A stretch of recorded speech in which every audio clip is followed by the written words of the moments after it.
പിശാചുക്കള് ഈ നരകത്തില് പിശാചുക്കളല്ലാതെ മാലാകമാര് വരുമോ ചേട്ടാ?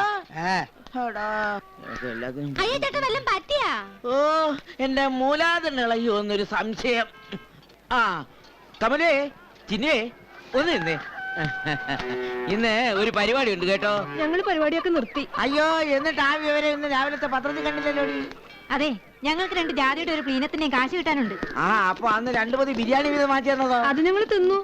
കാശായിട്ട് കിട്ടിയില്ലെങ്കിൽ പിള്ളേർക്ക് എന്നായിട്ട് തിളപ്പിച്ചു കൊടുക്കും. ആ അത് പിന്നെ അടുത്ത പരിപാടിയുടെ കഴിയുമ്പോ ഞാൻ മൊത്തത്തിലേക്ക് തരാം. വേണ്ട വേണ്ട, ഒരു വെയിലത്ത് കൊണ്ട് ഒരു ദിവസം മുഴുവൻ നിർത്തിയിട്ട് പാടി.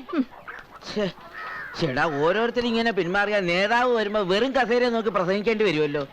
കൈ കാശില്ലെങ്കിലേ തേങ്ങ അരച്ച് കറി കൂട്ടണോ പൂക്കാരി. കച്ചവടം കുറവായത് കൊണ്ടാ അടുത്ത ശനിയാഴ്ച തരാൻ ചേച്ചി. ആരാ മുറി തേങ്ങക്കാണോടി നീ ഇങ്ങനെ കിടന്ന് തൊള്ള ഓർക്കണത്? ഓ നിങ്ങൾക്ക് നിസ്സാരമായിരിക്കും. ഞാനേ നടുമുടിഞ്ഞുണ്ടാക്കുന്ന കാശ. നിന്റെ നടു ഒടിഞ്ഞ വിശേഷങ്ങളൊക്കെ എന്തിനാണ് പറയിപ്പിക്കണത്? ഞാൻ നിങ്ങളെ പോലെ വേഷമൊക്കെ മാറി അമ്പലവും പള്ളും വഴിയും രണ്ടായിരൊന്നും നടക്കുന്നില്ലല്ലോ. എങ്കിലും നന്നായിട്ട് ജീവിക്കാൻ നോക്കും, അല്ലെങ്കിൽ എന്റെ നടപടിക്കോണം കൊണ്ട് ആരെങ്കിലും എന്റെ പുറക്ക് തീ വെക്കും. ഓ തീ വെക്കാനെങ്കിൽ വരട്ടെ, ഞാൻ കാണിച്ചു കൊടുക്കാം. എടി എച്ചിക്കൈ കൊണ്ട് കാക്കയാട്ടോ. അതന്നെ ഈ നാട്ടുകാർക്ക് അറിയാം നിന്റെ വിശേഷങ്ങൾ മുഴുവൻ. ആ മോളെ ലാലം വന്നാ? ഇന്ന് രാവിലെ വന്നേ ഉള്ളൂ അമ്മ, കിടന്നുറങ്ങുക. എന്തുവായിരുന്നേ അവിടെ ഒരു ബഹളം? അതെ, ആ ജാന ചേച്ചി കടം കൊടുത്ത തേങ്ങ കിട്ടിയില്ലെന്നോ അരി കിട്ടിയില്ലെന്നോ ഒക്കെ പറഞ്ഞു വഴക്കാ. അതിന് നീ എന്തിനാ അവിടെ വായി നോക്കി നിന്നേ? വർത്താനം പറയാൻ പോലും കൊള്ളില്ല അവറ്റോളോട്. ലക്ഷ്മി എന്തേ? അവളിന്ന് സ്കൂളിൽ പോകുന്നില്ലേ? അവള് തേണ്ടാ തിണ്ണയിലിരുന്ന് മോങ്ങുന്നുണ്ട്. ഏതാണ്ടിന് ചേരാൻ കാശ് വേണമെന്നും പറഞ്ഞോണ്ട് എന്ന് പറഞ്ഞ അവിടെ തന്ന ലക്ഷക്കണക്കിന് പണം എന്നെ കെട്ടിയേപ്പിച്ചല്ലേ കുഴിയിലോട്ട് പോയത്. നിന്റെ പാടൊന്നും ഒഴിഞ്ഞല്ലോ എന്നും കരുതി സമാധാനിച്ചതാ. പിന്നെയും ദേ വന്ന് നിൽക്കുന്നു മുന്നില്.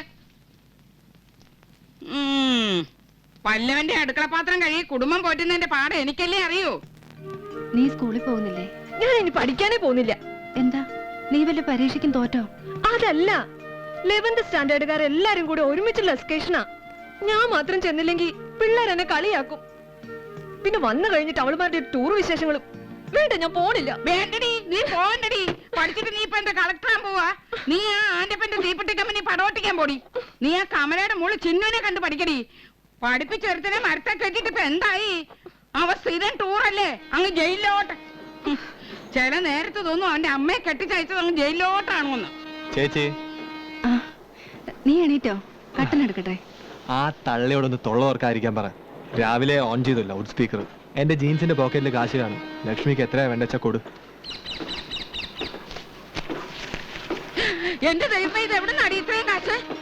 ലാലന്റെയാ. എടാ, നീ ജയിലിൽ പോയതോ അതോ ഗൾഫിൽ പോയതോ? ഗൾഫില് ജയിലിൽ പണിയെടുത്തുണ്ടാക്കിയ കാശ തള്ളേ. വേണമെങ്കിൽ തരി വാങ്ങിക്ക്.